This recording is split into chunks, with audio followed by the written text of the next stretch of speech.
Assalamualaikum warahmatullahi wabarakatuh. Kembali berjumpa dengan saya Herzs Bono Arif dari Forum News Network.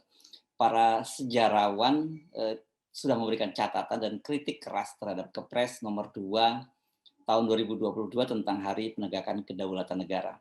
Namun sampai hari ini tampaknya belum ada langkah konkret dari pemerintah untuk melakukan revisi.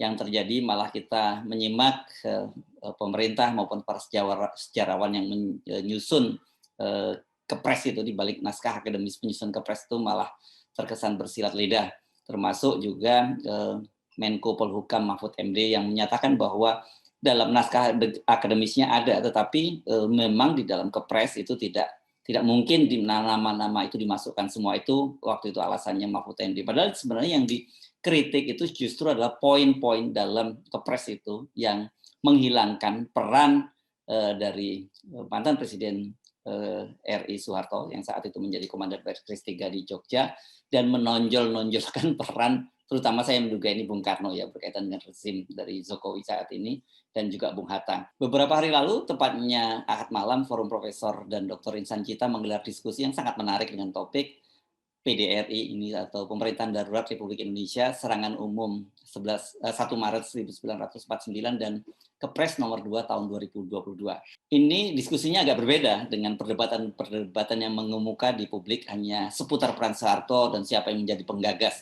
Diskusi ini juga mengangkat soal peran pemerintahan darurat Republik Indonesia yang saat itu presidennya dijabat oleh Safrudin Prawira Negara dan sekaligus menjadi Menteri Pertahanan. Sejarawan yang juga politikus Fadlizon yang diundang juga sebagai pembicara memberikan perspektif menarik soal ini. Saya ajak Anda untuk menyimak paparan dari Fadlizon yang pendapatnya seputar kontroversi ini banyak dikutip oleh media karena dia sangat aktif di media sosialnya dan kemudian sempat terlibat tweet war dengan sejumlah kalangan termasuk dengan Menko Polhukam Mahfud MD. Saya pertama ingin mengatakan bahwa Kepres ini tentu didrive oleh, ya saya tidak merasakan ini sebagai sesuatu yang murni, itu pasti ada political drive di belakang ini. Terutama adalah mengurangi peran Pak Harto di situ ya. Karena ada belakangan ini kalau kita lihat tendensi memang ada semacam desuhartoisasi belakangan ini. Dan ini yang menurut saya sedang terjadi dan ini menurut saya sangat berbahaya. Di samping itu juga mereduksi kembali peran PDRI, Pemerintahan Darurat Republik Indonesia, yang sebenarnya sudah diakui juga di dalam sebuah Kepres tentang Hari Bela Negara tanggal 19 Desember. Kalau tidak salah itu diputuskan pada tahun 2006 ya, di masa pemerintahan Bapak Susilo Bambang Yudhoyono, dan kemudian diperingati sebagai Hari Bela Negara. Karena saya waktu itu ingat sekali masih menjadi ketua panitia untuk seminar PDRI di Hotel Le Méridien kisaran bulan Juli 2006, kemudian pada 2007 kita selenggarakan lagi, sudah ada Hari Bela Negara waktu itu di Mahkamah Konstitusi. Nah, kalau kita lihat memang Kepres ini harus direvisi, kekeliruannya cukup mendasar. Selain hilangnya nama Pak Harto, juga konteks PDRI yang sebenarnya disebut secara singkat di dalam naskah akademik ya. Tapi apalah naskah akademik kalau dia tidak dijadikan satu bahan, karena keputusannya itu adalah di dalam Kepres. Ya, naskah akademik ya tinggal menjadi naskah akademik, dia adalah merupakan sebuah bahan. Jadi kalau ada argumentasi mengatakan ada disebut di dalam naskah akademiknya, itu menurut saya argumentasi yang kurang berdasar sama sekali gitu. Yang jelas di dalam Kepres itu kekeliruan yang paling fatal adalah mengatakan digerakkan dan disetujui oleh Soekarno-Hatta, itu fatal sekali. Sebagai seorang yang juga belajar ilmu sejarah, saya melihat bahwa itu kekeliruan yang luar biasa fatalnya, karena sudah banyak diungkapkan dan saya termasuk yang mengungkapkan juga di beberapa media di awal Kepres ini mulai lahir itu, Soekarno-Hatta tidak dalam posisi untuk melakukan itu. Setelah mereka dibuang, ya ditawan, kemudian diasingkan ke Brastagi, Prapat untuk Soekarno, kemudian Haji Agus Salim kemudian Bung Hatta langsung dibawa ke Menumbing. Saya kira saya termasuk orang yang cukup menghayati dan datang ke tempat-tempat tersebut, termasuk ke tempat-tempat di mana PDRI dari awal sampai akhir kembali di Padang Japang ya, di Kabupaten 50 Kota. Itu saya pergi ke tempat-tempat tersebut ya, dan saya melihat bahwa memang penting sekali bagaimana menempatkan konteks termasuk serangan umum 1 Maret itu dalam satu konteks pemerintahan darurat Republik Indonesia. Itu satu hal yang tidak dipisahkan. Karena Syahrir saja sudah mengatakan dirinya, di dalam beberapa buku diungkapkan, bukan lagi sebagai pemerintah Republik, tapi sudah pemimpin Republik. Begitu mereka ditahan oleh Belanda, ya, Van Langen, setelah operasi pendudukan agresi militer Belanda kedua itu, maka kabinet Hatta itu sudah demisioner. Dan antisipasi terhadap akan adanya agresi militer kedua itu memang sudah ada, dengan kemudian mempersiapkan sebuah pemerintahan darurat, dan kalau tidak bisa nanti juga pemerintahan di pengasingan, emergency government atau pemerintahan darurat, yang akan dipimpin oleh Safrudin Prawiranegara sebagai Menteri Kemakmuran. Kemudian kalau tidak, ya Dr. Sudarsono yang menjadi wakil kita di India, ayah dari Profesor Yono Sudarsono. Jadi memang sudah dipersiapkan, sehingga demisioner. Karena itulah kemudian dibentuklah PDRI yang dideklarasikan di Halaban tanggal 22 Desember tahun 1948 itu. Dan di bawah pemerintahan PDRI itulah langsung dibentuk kabinet. Jadi tidak benar bahwa kabinet itu dibentuk berapa bulan kemudian. Memang ada prosesnya, tapi pada bulan Januari, termasuk Maramis itu sudah ditunjuk menjadi Menteri Luar Negeri, kemudian ada beberapa. Menteri Pertahanan itu dirangkap oleh Safrudin Prawiranegara. Jadi yang tadinya yang semula Sri Sultan Hamengkubuwono sebagai Menteri Pertahanan, karena semua menteri pasti ditahan. Seingat saya juga Sri Sultan Hamengkubuwono ke-9 itu juga tidak ditahan karena beliau memang seorang sultan, ya, dan tetapi dibatasi juga geraknya di wilayah keraton, ya, ketika itu oleh Van Langen. Jadi tidak mungkin kemudian ada komunikasi untuk menggerakkan serangan umum itu. Saya sedang memegang buku yang saya miliki sudah lama, ini terbitan tahun 1951, dari penyerangan ke penyerahan. Ya. Ini terbit tahun 51, diterbitkan di Bukit Tinggi 1 Februari 1951. Jadi kalau dilihat dari sisi waktu sangat dekat ya terhadap itu. Ini kita sebut misalnya beberapa yang ingin saya kutip. Ada satu kaleidoskop di sini, misalnya Merle Cochrane terbang ke Amerika, Dewan Keamanan kembali bersidang tentang soal Indonesia, dan disebut di sini PDRI, Pemerintah Darurat Republik Indonesia, memberikan instruksi kepada LN Palar yang menyatakan bahwa Republik bersedia menjalankan ceasefire dan berunding dengan Belanda dengan syarat-syarat tertentu. Jadi PDRI sudah aktif, karena kita tahu bahwa PDRI inilah yang mengirimkan berita-berita keluar. Dari Jawa mau kemana mengirimkan berita sampai ke New York? Tidak mungkin kalau tidak melalui Sumatera. Jadi ini adalah persoalan komunikasi di masa itu. Tidak mungkin ada informasi apapun, apalagi saya ini Ketua Umum Indonesian Philatelic Association. Semua yang namanya surat di zaman itu juga disensor. Ya, jadi tidak mungkin. Nah, satu-satunya yang berhasil mengeluarkan informasi itu adalah radio-radio Auri, itu sender yang ada di Sumatera, termasuk sampai ke Aceh, Radio Rimba Raya dan sebagainya. Jadi di Sumatera Barat, Sumatera Utara, Aceh, itu ada radio-radio yang merupakan radio sender Auri yang mengirim berita ke India, ke Singapura, dan seterusnya. Kemudian, nah, di sini kalau kita lihat, sejak kapan sih sebetulnya serangan-serangan terhadap Belanda itu dilakukan? Serangan itu dilakukan sejak tanggal 29 Desember. Jadi, bulan Desember, setelah 10 hari pendudukan itu, sudah mulai ada serangan. Di sini disebutkan TNI melakukan serangan gerilya ke kota Yogyakarta, serangan yang pertama, itu 29 Desember tahun 1948. Kemudian serangan gerilya pada tanggal 9 Januari 1949 pada pos-pos Belanda di seluruh Jogja. Kemudian juga serangan-serangan yang lain, ya di sini juga disebut tanggal 23 Januari, PDRI menunjuk Mr. Maramis yang berada di New Delhi mewakili Menteri Luar Negeri PDRI. Karena waktu itu baru saja diselenggarakan konferensi New Delhi yang dikirim ke Dewan Keamanan. Ya, di situ memang kita mendapatkan dukungan dari sejumlah negara, termasuk negara yang mendukung kita adalah India, Pakistan, termasuk Rusia mendukung kita. Ada berita-beritanya itu di koran, seperti yang juga Pak Surya disampaikan. Kebetulan saya masih memiliki koran fisik dari Sinpo itu antara tahun 46 sampai tahun 49. Ada ratusan koran Sinpo dan koran-koran Republik lain di tahun itu. Jadi, tapi belum sempat dieksplorasi lebih jauh. Jadi masih banyak gitu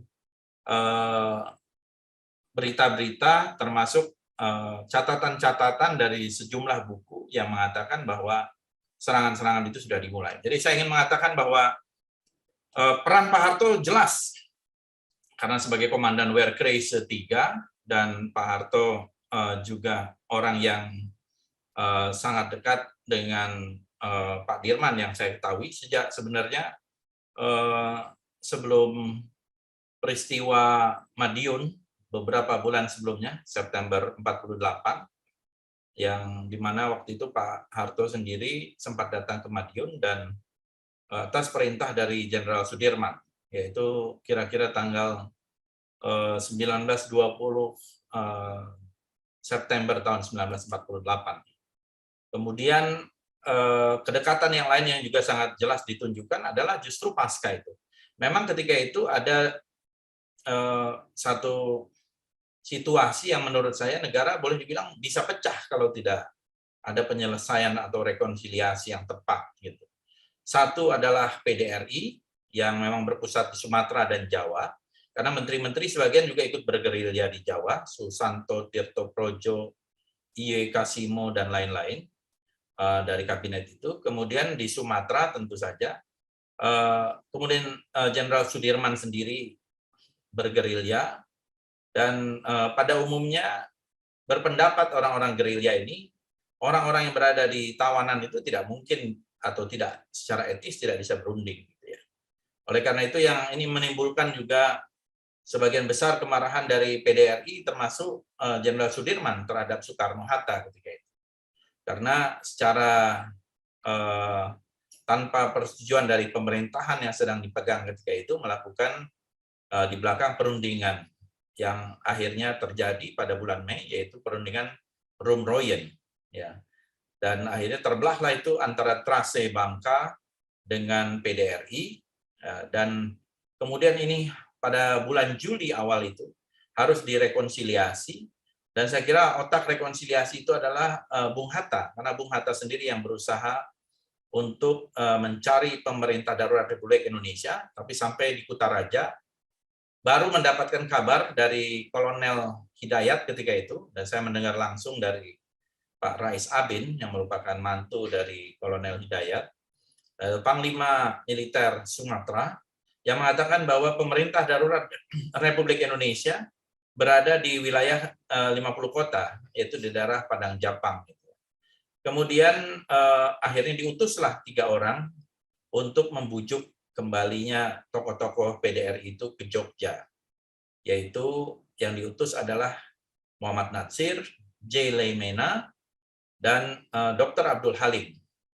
Dan seorang wartawan yang masih saudara dari Muhammad Natsir, wartawan Mimbar Indonesia, saya ada liputan aslinya di Mimbar Indonesia seminggu kemudian, ya itu Agus Yaman namanya. Dan itu akhirnya kembali setelah dibujuk oleh Dr. Abdul Halim. Begitu juga dengan Pak Dirman. Pak Dirman sebetulnya tidak mau berunding atau kembali ke Jogja, ke Gedong Agung.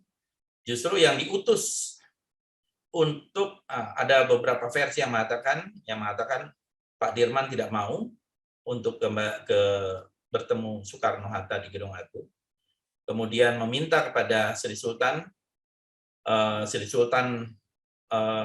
mengutus Pak Harto, tapi ada juga yang mengatakan Jenderal Sudirman yang meminta agar overstay Soeharto atau Letkol Soeharto yang datang menemuinya. Jadi saya kira yang kedua ini yang lebih tepat, itu Pak Dirman yang meminta overstay Soeharto untuk menemuinya. Dan di dalam seminar di tahun 2006 saya rekam itu kesaksian dari Pak Rosian Anwar ikut di dalam mobil yang ditumpangi oleh Pak Harto. Mobil tersebut, mobil jeep terbuka perjalanan untuk menjemput Jenderal Sudirman. Sehingga akhirnya banyak sekali foto-fotonya ketika itu, ketika membawa Pak Dirman kembali ke Gedung Agung untuk pertemuan, hampir 3 kali diajak, hampir 3 kali gagal, kira-kira demikian. Dan selama perjalanan itu, menurut Pak Rosihan, Pak Harto tidak banyak berbicara, tapi berhenti di sebuah desa untuk minum air kelapa muda, kemudian mempersilahkan kepada Pak Rosihan. Hanya satu kata itu aja yang disampaikan, silakan atau silakan, itu degannya itu diminum gitu ya. Jadi kesaksian Rosian Anwar itu saya kira juga ditulis di sejumlah buku mungkin ya, tetapi yang saya dengar langsung dan juga ada di buku dari penyerangan ke penyerahan ini, jelas sekali bahwa Pak Harto lah yang sangat berperan di situ untuk menunjukkan juga bahwa Pak Dirman sebenarnya sangat mempercayai Pak Harto. Dan tentu saja pertemuan ketika Pak Dirman kembali, karena Pak Dirman inginnya bertemu langsung dengan pasukan, agak kaku suasananya, walaupun akhirnya kembali bisa lebih cair dan difoto. Mungkin itu foto pencitraan pertama kali ya yang terjadi, bagaimana berpelukan Jenderal Sudirman dengan Bung Karno itu diambil oleh Mendur gitu ya, dan masih terlihat kaku gitu, karena memang terjadi perbedaan yang sangat tajam, saya kira hampir pecah. Nah, malah saya mengembangkan juga kalau dilihat dari fakta-fakta pada waktu yang hampir sama, itu di Sumatera satu, kemudian satu dengan Jenderal Sudirman, di Jawa Barat yang kita melihat bahwa terjadi ya mungkin tidak mampu melakukan rekonsiliasi, terutama dengan Kartosuwiryo ketika itu yang berperang di sana. Ya laskar-laskar Hizbullah dan laskar-laskar Sabilillah akhirnya karena tidak terjadi rekonsiliasi itu kemungkinan besar itulah juga men-trigger dideklarasikannya negara Islam Indonesia atau Darul Islam ya pada tanggal 7 Agustus tahun 1949, kan itu kurang lebih pada waktu-waktu yang sama, tidak lebih dari 1 bulan. Jadi itu kegagalan juga rekonsiliasi di sana, apalagi juga memang sudah berdiri negara-negara bagian ya.